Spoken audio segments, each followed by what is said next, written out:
En esta ponencia tomaré muy en cuenta la propuesta de Karl von Clausewitz, autor, no creo que sea necesario, de Sobre la guerra.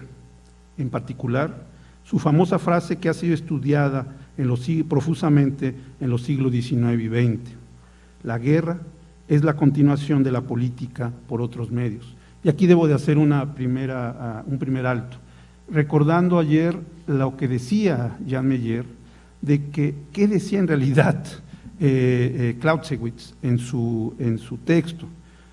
Jan nos decía, y tiene toda la razón, que la frase de Clausewitz era: la guerra no es más que la política del Estado proseguida por otros medios. Pero bueno, lo que se ha leído y lo que voy a referirme a continuación es la frase primera, que es la que se ha reflexionado sobre ello, que es: la guerra es la continuación de la política por otros medios. Bueno, entonces en esta ponencia tomaré muy en cuenta la propuesta de Karl von Clausewitz, autor de Sobre la guerra, en particular su famosa frase que ha sido estudiada profusamente en los siglos XIX y XX: la guerra es la continuación de la política por otros medios.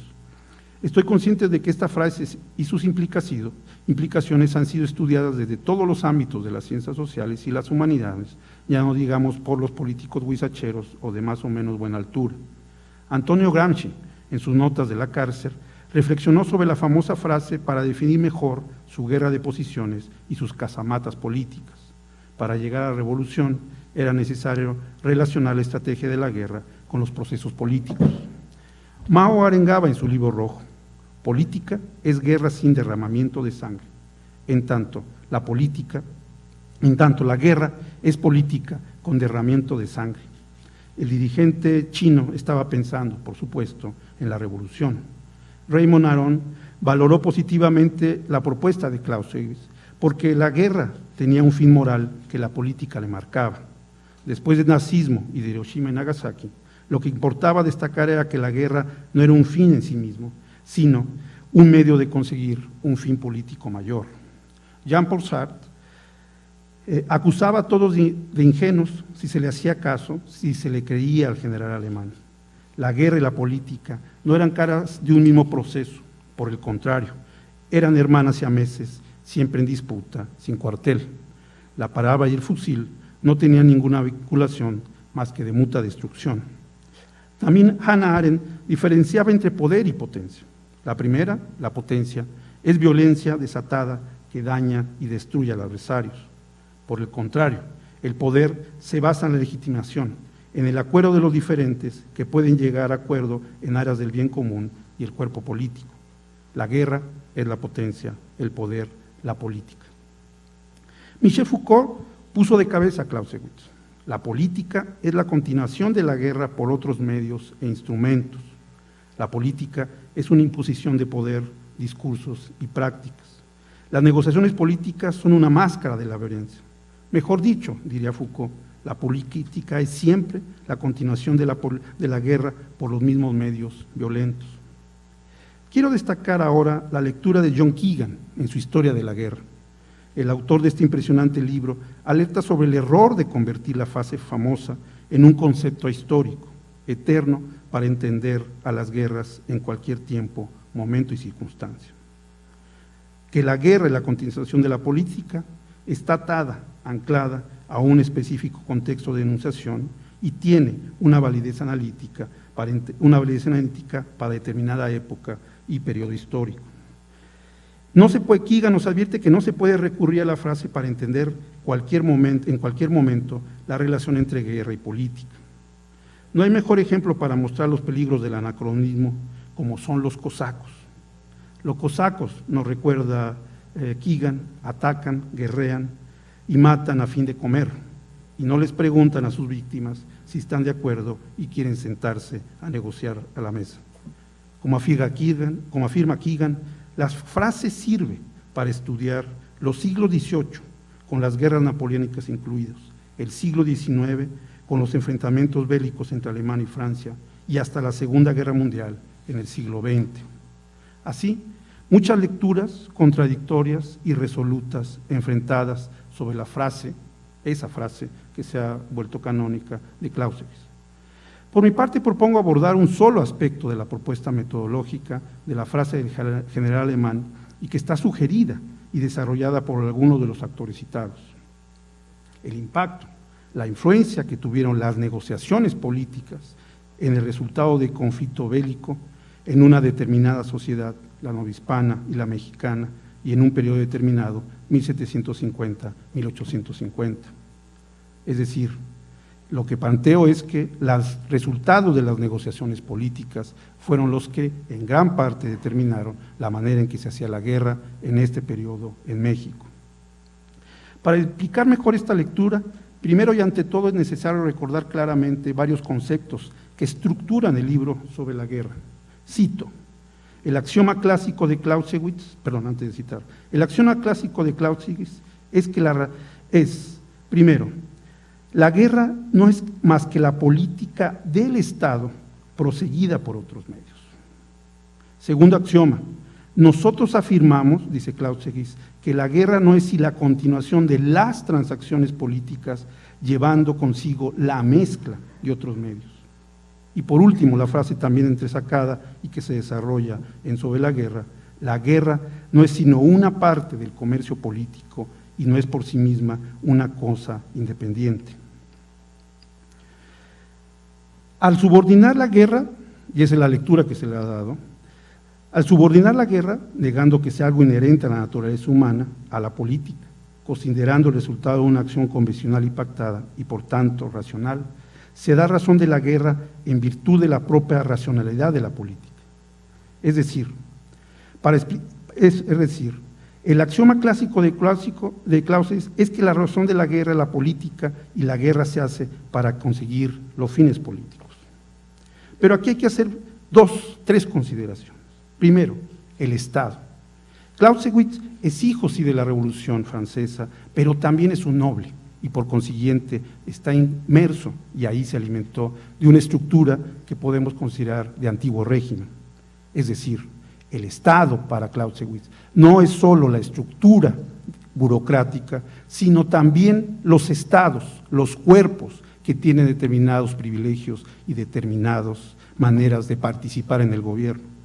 En pocas palabras, el Estado de Clausewitz no es el Estado moderno, sin más, no es el Estado que surge con la Revolución Francesa y que es sobre todo la autonomía del Estado frente a la sociedad. Lo que plantea Clausewitz, y así es como creo que se debe de leer Sobre la guerra, es que el Estado es una conjunción y relación entre gobierno y sociedad o sociedades. La segunda consideración es la relación entre fines y medios. En la frase, las guerras son los quehaceres en la política por otros medios, el conflicto bélico se está subordinado a la política, se hace la guerra con fines políticos. En la frase, la política es la guerra, tiene el sentido de destacar que se hacen las negociaciones políticas para lograr y sostener la guerra. Es decir, la organización política está destinada a organizar la guerra. El Estado en sentido lato, gobierno y sociedad, son los que determinan la manera en que se guerrea y marca la relación entre los beligerantes. La tercera consideración se refiere a los plurales de la guerra y de los quehaceres políticos. Las guerras son muchas en sus estrategias, en sus medios, en su organización, todo de acuerdo a su contexto. Es decir, la guerra no existe, las guerras y sus contextos son los que debemos estudiar analíticamente. Y por su parte, los quehaceres políticos, las formas de buscar consensos, negociar, enfrentar al adversario, también son múltiples, pero de nueva cuenta, todos dependen de los contextos históricos. Así, de acuerdo a las guerras, serán los procesos de negociaciones políticas. El propio Clausewitz permite esta inversión, esta lectura de su frase y su propuesta, así como la lectura plural de la relación entre guerra y política. Para ello, en Sobre la guerra, como nos recuerda Teresa Santiago en su libro Justificar la guerra, Clausewitz hace 4 consideraciones, todas mutuamente relacionadas. En primer lugar, hay 2 tipos de guerra, la absoluta y la realista, dice Clausewitz. La guerra absoluta es la destrucción sin más del enemigo. Su objetivo es acabar con sus posibilidades de armamento de soldados y oficiales. Su fin es destruirlos, derrotarlo, aniquilarlo.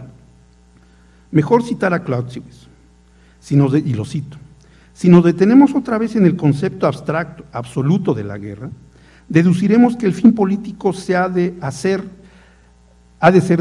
fuera de su campo, es decir, la política está fuera de la guerra absoluta, ya que se tratará siempre y únicamente en la guerra absoluta de derribar al contrario, esto es, de dejarlo indefenso. En cambio, la guerra real es el campo de la política, donde se busca encontrar acuerdo con el contrincante, pero también es un fenómeno social que necesita una organización política. Es decir, la guerra real es la que le interesa a Clausewitz, aquella que en la política es la que determina los fines de la guerra, la que marca la manera en que se hace la guerra. La organización social y política es la que hace la guerra real. La guerra absoluta, dice Clausewitz, está presente, claro, pero también hay que historiarla, como dice el propio Clausewitz. No todo empieza como una guerra, todo empieza, mejor dicho, como una guerra absoluta, pero poco a poco se va volviendo una guerra real, sobre todo, esta es la palabra, en una guerra civil. Dos consideraciones más hace Clausewitz: victoria y paz. La victoria es campo propio de la guerra absoluta. ¿Por qué? Porque se derrota al enemigo, se le acaba. En cambio, la paz es la propia de la guerra real. La paz es la posibilidad de hacer negociaciones y también llegar a consensos, aún con la violencia. Pero este concepto, esta relación entre guerra y política, entre la organización política y la organización para la guerra, ha tenido ciertas repercusiones en la manera en que se ha analizado en la historiografía y sobre todo en la sociología histórica este par de conceptos. Esta es la segunda parte. Para empezar esta segunda parte es necesario tomar un punto de entrada al debate muy contemporáneo de los últimos 30 años sobre la relación entre guerras y negociaciones políticas. Para ello, el punto de entrada es el libro de Charles Tilly, y un artículo de Charles Tilly en 1976 sobre la relación guerra y política, pero sobre todo su libro de 1989 que fue traducido como Coerción, Capital y los Estados Europeos, 1990-1990. En este libro, Tilly hacía dos diferencias muy importantes. Para él, la relación entre guerras y políticas implicaba dos procesos mutuamente dependientes, pero que deberían de separarse. El war making, es decir, la eliminación o neutralización por parte del Estado de sus rivales fuera de sus territorios, es decir, la lucha de los leviatanes, y el state making, la eliminación o neutralización de sus rivales internos. Dos procesos que se relacionaban con el tipo de guerra internacional y las guerras civiles al interior. Pero lo que hay que tomar en cuenta es la manera en que Tilly define al Estado. El Estado para él es, cito, los Estados son organizaciones relativamente centralizadas, diferenciadas y autónomas, con un derecho afirmado de prioridad en el uso de la fuerza dentro de territorios amplios, contiguos y claramente delimitados. El Estado, volvería a decir Tilly, son organizaciones diferenciadas, ejercen prioridades y reúnen todos los medios para sostener ejércitos y organizar el control del soberano sobre la población civil. En el centro de la propuesta de Tilly está la preparación de la guerra y la organización de la coerción. La guerra es un fenómeno organizado y sobre todo, y esta palabra es básica, la guerra es un proceso organizador. No nada más se le debe de organizar para hacer la guerra, sino en sí mismo trae consigo los elementos que se organizan al interior de la sociedad. La guerra trae efectos integradores, nos dice Tilly. Provoca coaliciones territoriales, unifica al Estado y a la sociedad, implica cooperación económica y política y deja a un lado el faccionalismo. Las guerras, dice Tilly, unen a las naciones. La guerra tiene también un efecto centralizador para movilizar recursos, para burocratizar, es decir, para racionalizar la burocracia estatal mediante métodos impersonales y jerárquicos. Y por último, el crecimiento del ejército trae consigo un efecto fiscal. La palabra clave en Tilly en este momento es la penetración del Estado, es decir, la extensión de los oficiales burocráticos en las comunidades locales y que promueven la formación de fuerzas policíacas subordinadas al gobernador antes que a los intereses locales o regionales. En este sentido, dice Tilly, el Estado no surge como esfuerzo secundario de la guerra. El Estado aparece primordialmente como producto de la guerra, lo que el otro día nos recordaba Jan Meyer sobre State made war, war made state. La preparación de la guerra y la guerra misma fueron los que produjeron los principales componentes de los estados europeos. Los estados ganadores, y así lo dice Tilly, fueron los que tuvieron acceso a una combinación de grandes poblaciones rurales, capitalistas, que ofrecían préstamos y economías relativamente comercializadas. El tamaño del gobierno variaba directamente del esfuerzo dedicado a la extracción, protección y sobre todo el war making con la comercialización de la economía y la extensión de las bases de los recursos. También señalaba, pero solo muy levemente, que la oposición popular marcaba el war y state making, señalaba Tilly. Lo interno y lo externo marcan los procesos internos. Tilly, y esa es una de las críticas que se le ha hecho, no desarrolla con tanta claridad el otro aspecto de su propuesta, el state making, es decir, la eliminación o neutralización de sus rivales internos. Para Tilly, hablaba de una visión geoestratégica, es decir, un sistema internacional que eliminaba o neutralizaba a sus rivales fuera de sus territorios. Las guerras externas entre estados es un gran incentivo para la centralización del Estado. Busca proteger su población y recursos y controlar sus territorios. Sirve en función interna para debilitar o acabar con los poderes recalcitrantes. Tilly, pues, y quiero dejar esto muy presente para Tilly, el agente central en la guerra era el Estado, pero el Estado entendido no como lo hacía Clausewitz entre sociedad y Estado, sino una estructura que marcaba en sí misma la burocratización, la manera de movilizar recursos de hombres y fiscales, es decir, como se le critica mucho, una visión weberiana del Estado. El siguiente autor que marcó también la discusión sobre la relación entre negociaciones políticas y guerra fue John Brewer, The Genius of Power, War, Money and the English State en el siglo XVIII, en el siglo XVII y en el siglo XVIII. También Brewer utilizaba este Estado como la definición clásica, utilizada también por Tilly, sobre el Estado frente a la sociedad. Era sobre todo un elemento importante para hacer la guerra. Pero, y aquí viene un cambio muy importante, para este autor, de The Genius of Power, subrayaba la cooperación entre agentes sociales y el Estado.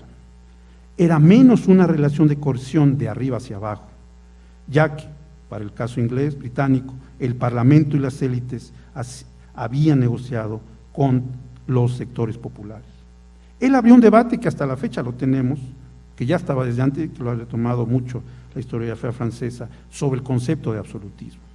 El Estado no era absolutista, el Estado no era un elemento importante, sino que los grupos locales y las élites ayudaban a la negociación de los recursos. Se señalaba Brewer que las alianzas efectivas entre las élites del Estado, en especial los militares, con los grupos políticos y sociales que controlan las estructuras societales de las regiones, son factores imprescindibles para que el gobierno central pueda monopolizar legítimamente el uso de la fuerza y, por consiguiente, para que se fortalezca y se despliegue territorialmente el ejército, como sucedió en Francia, Gran Bretaña y Prusia en el siglo XVIII. Desde otra perspectiva, el historiador británico señalaba que era fundamental que los intereses regionales y locales acepten, apoyen y respalden a los militares a fin de que el ejército pueda encargarse de cuidar las propiedades y vidas, reprimir los estallidos sociales y asegurar el desarrollo de los procesos productivos. En pocas palabras, resguardar el orden en las regiones en las que habitan y tienen sus intereses las élites. La alianza, militares, élites regionales, se funda en el reconocimiento por parte de los intereses regionales y locales de que los oficiales del ejército son funcionarios del Estado necesarios para el desarrollo de sus regiones. El Estado se hace cuando se acepta que se desplieguen sus poderes a lo largo y ancho del territorio. La palabra es se acepta. En este sentido, Brewer acuña un término que se ha convertido ahora en canónico, el Estado fiscal militar, que tiene como principal objetivo movilizar recursos militares y financieros. El Estado fiscal militar aumenta la productividad económica y el poder militar, promueve la especialización, el crecimiento económico y asegura la protección estatal.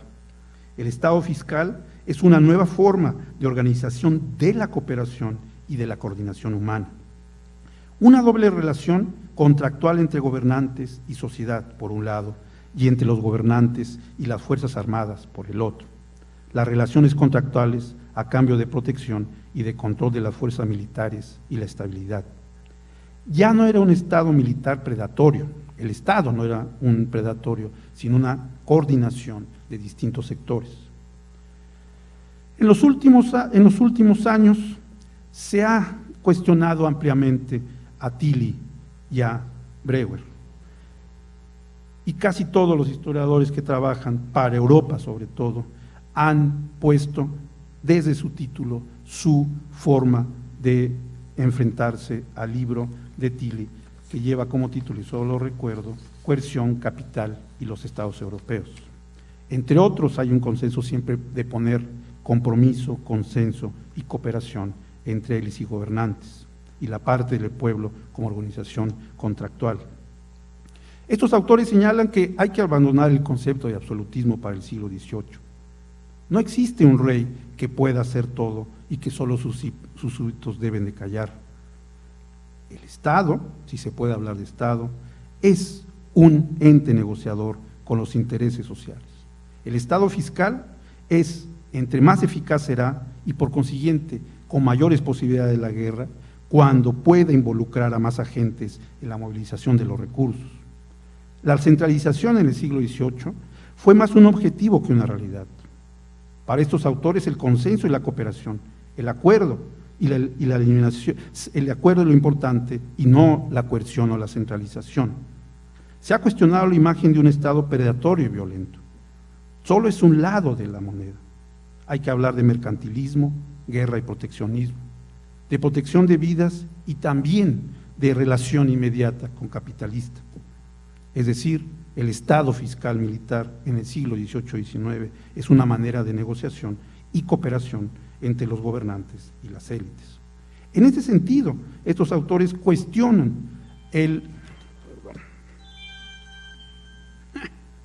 a veces puede ser mi hija, pero no es.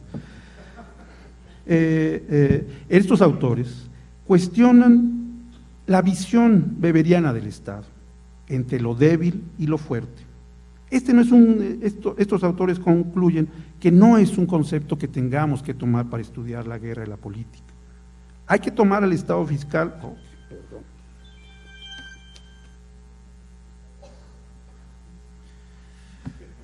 Perdón. Es un Estado fiscal fuerte. Hay que abandonar esta doble relación entre lo débil y lo fuerte propio de la concepción weberiana del Estado. Un Estado fiscal fuerte, por el contrario, debe de ser considerado cuando está basado en una exitosa integración entre gobernantes y los intereses sociales, lo que hace que las sociedades sean menos opuestas a la extracción de recursos, a la participación de las élites, que reducen los costos de transacción y que reducen los tradicionales obstáculos locales. Es decir, al contrario de lo que se ha señalado por una larga tradición weberiana del Estado como penetración o como cooptación y coerción, lo que hace el Estado fiscal es un Estado de negociación. Incluso el énfasis se ha puesto en lo fiscal del Estado fiscal militar. Rafael Torres Sánchez, en su libro El precio de la guerra, el Estado militar de Carlos III, 1779-1783, señala, y lo cito, la financiación en una guerra no era una cuestión económica, sino política. Es cierto que sin recursos no hay guerra, pero la movilización del dinero necesario para hacer la guerra iba precedida de una decisión política. ¿Qué recursos iban a grabar? ¿A quién se les iba a cobrar? ¿Quiénes estarían exentos? Etcétera. Era una decisión política porque afectaba la estructura de la sociedad, instituciones, privilegios. El gobierno debía decidir si podía alterar la legalidad. Sin dinero no había guerra, pero movilizarlo era una decisión política. No era cuestión de coerción, sino de legitimación. Se necesitaba el consenso político, la cooperación de la sociedad. Un auténtico Estado fiscal militar lo que trataba era de negociar.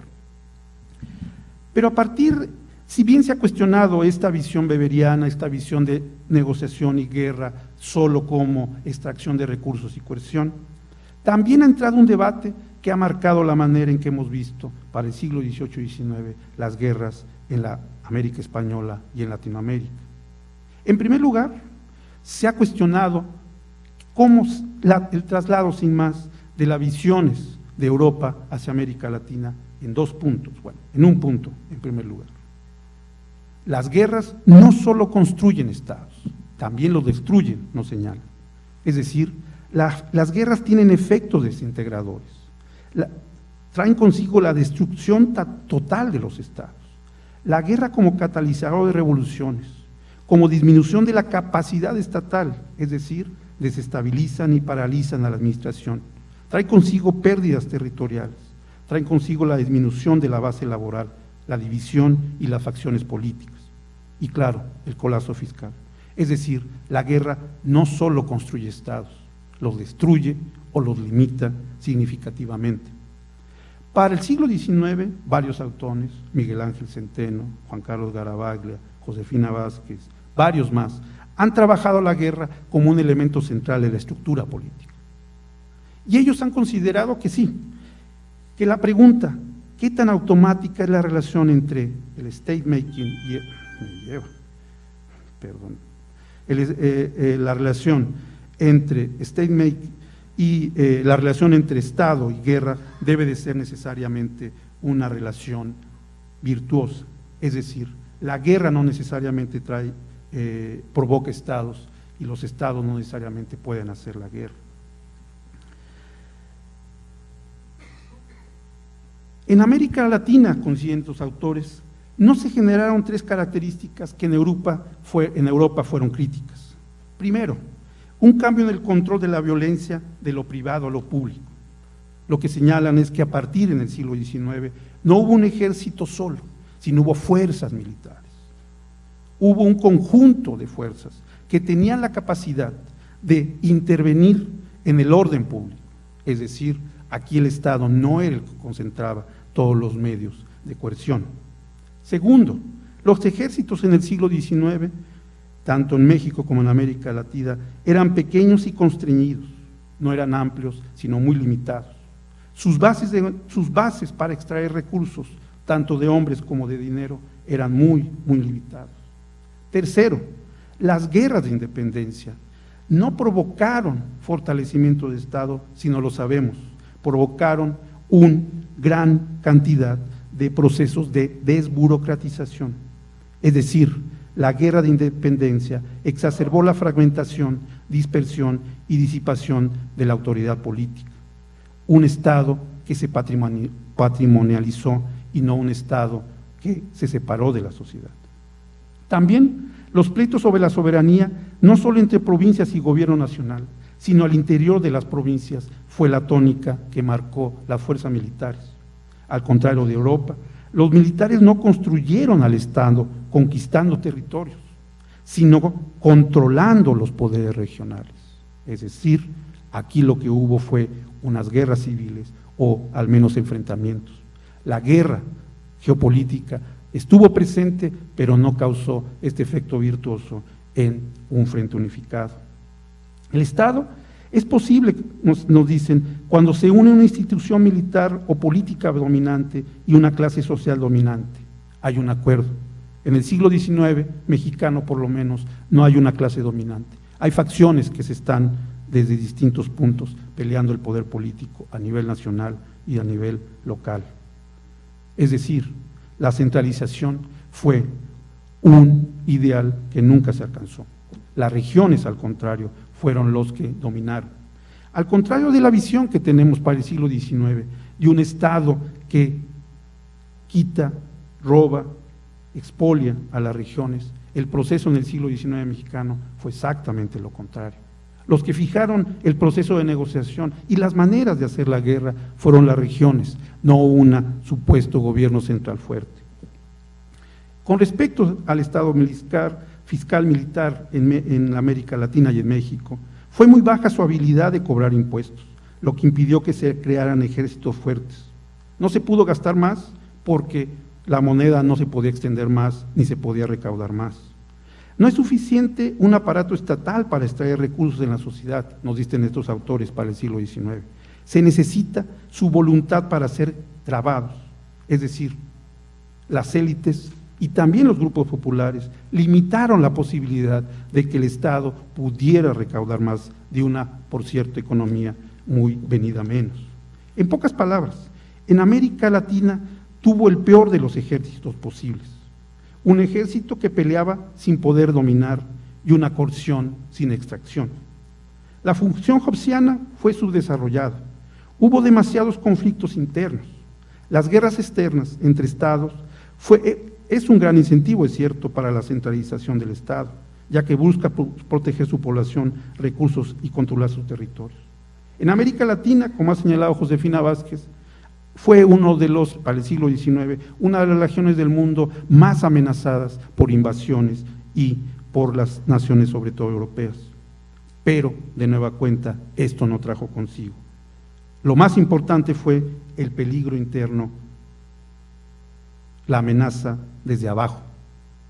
Es decir, las guerras de independencia trajeron consigo una herencia de negociaciones políticas con las clases populares que no se pudo resolver, sino que siempre estuvo presente. Es más, fue alimentado por aquellos que se supondría tendrían que controlar las fuerzas militares, los oficiales militares. Ellos fueron los que movilizaron, no fueron los que reprimieron. También hubo élites divididas. No hubo nunca un acuerdo en el siglo XIX, hasta muy avanzado, como diría Mauricio, hasta 1976 yo creo, donde efectivamente las élites pudieron llegar a acuerdos. Estaban sumamente divididas en el siglo XIX. Proyectos no nada más era entre monarquía y república, sino la manera de organizarlo. Federalismo, pero también confederalismo, los unitarios y los federalistas. Y por último, hubo divisiones étnicas que no permitieron también que el siglo XIX. Pero, y ya casi con eso voy a concluir, les debo la última parte, no podemos hablar de las guerras, no podemos hablar, de la guerra. Hay distintos tipos de guerras. Ya Clausewitz, solo lo recuerdo, diferenciaba entre guerras absolutas y guerras reales. Pero hay tres conceptos que me parecen fundamentales, y ya con esto voy acabando, de definir a las guerras. Hay unas guerras limitadas, cortas en el tiempo, restringidas a lugares específicos. Guerras entre estados sí, pero con pequeños ejércitos o mercenarios, que pueden ser ignoradas por la mayoría de las personas. No implican la extensión de las instituciones estatales extractivas, es decir, la cuestión fiscal. No demandan grandes sacrificios fiscales o implican una presión estatal muy fuerte. Estas guerras limitadas no requieren la movilización en masa. Rara vez dejan un legado institucional de infraestructuras. Estas fueron la gran mayoría de las guerras civiles que se dieron, o las guerras que se dieron en América Latina. En cambio, existen las guerras totales, que implican la extensión de la capacidad del Estado de extraer recursos de la sociedad, la centralización del poder en las capitales nacionales, fuertes vínculos, etc. Pero aquí rescato la guerra total, y lo iba a analizar para la guerra de independencia en México, 1810-1821. Esta se implicó un involucramiento de todos los sectores sociales, no geográficamente, ya sabemos, sobre todo es el centro de México, pero sí de todas las autoridades, de todos los grupos sociales, de todos los grupos étnicos. Pero esta división de guerra total también le falta un elemento que tenemos que advertir. Cuando hablamos de guerra total, estos autores que se refieren a ello, sobre todo hablan de la relación desde el Estado hacia la sociedad, cómo el Estado se involucra, moviliza, cobra, etc. Pero le falta, a esta definición de guerra total, una parte. Esta definición de guerra total solo toma en cuenta la relación entre el Estado hacia la sociedad. Faltaría un elemento central de las guerras totales que nos recuerda el historiador Aranait en un artículo reciente. La movilización total, la formación de ejércitos masivos de ciudadanos reclutados a raíz necesitaba necesariamente las lealtades ideológicas. En otras palabras, las guerras civiles y las revoluciones son guerras totales, pero porque las personas se movilizan y no solo son movilizados, sino que participan por negociaciones políticas y proyectos políticos. La guerra civil ha sido un tema ampliamente discutido. Waldman, Peter y Fernando Reinares han señalado que las guerras civiles han cambiado a partir de la segunda mitad del siglo XIX, sobre todo por los warlords, es decir, los señores de la guerra, son étnicas, etc. Pero dan una definición de guerra que me parece fundamental y que hay que tener en cuenta. El conflicto, la guerra civil, es un conflicto manifiesto de considerables magnitudes, es decir, de carácter masivo, es una guerra total. 2. Han de enfrentarse dos o más bandos militares, al menos uno de los cuales corresponde al ejército regular o fuerza armada que combate a nombre de las autoridades establecidas. Y 3, ha de existir cierta coordinación de las acciones militares. Es decir, en este concepto se pone énfasis en la fuerza del gobierno, porque de lo contrario, cualquier enfrentamiento puede ser definido como guerra civil.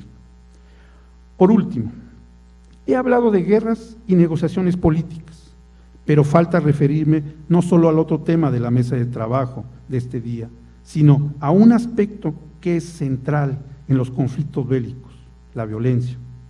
Y como siempre, hay que hablar en plural, las violencias. Existe la anarquía pura, solo la destrucción. Existe otra, la violencia estructural, que ha utilizado de manera especialmente hábil Salvador Maldonado en un libro que deberíamos de leer, que se llama Los márgenes del Estado mexicano, territorios ilegales, desarrollo y violencia en México, que va a participar. Pero aquí me quiero referir sobre todo a violencia que genera las guerras civiles, una violencia política. Uno de sus aspectos, el uso de la violencia en la Guerra de Independencia a México, ya lo ha analizado Marco Antonio Landavazo.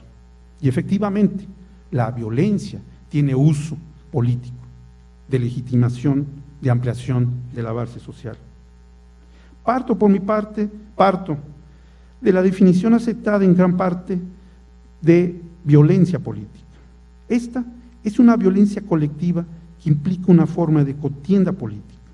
Contienda porque los participantes reivindican algo que afecta a sus respectivos intereses, y de política porque siempre está en juego las relaciones de los participantes con el gobierno. La violencia política no es un fenómeno esporádico ni aislado, es una opción estratégica. La violencia es un medio escogido entre un repertorio de acciones disponibles. Es una acción colectiva. Actuación porque es una actuación conjunta y deliberada de un grupo de personas con el objetivo de conseguir intereses comunes. La violencia es un intento de resolución de problemas no consensuados. No es falta de comunicación, sino un modo especial de intercambio social, asimétrica es cierto, que impone intercambios y espera respuestas. Es una interacción ambigua sin duda, es un modo de juego y negociación.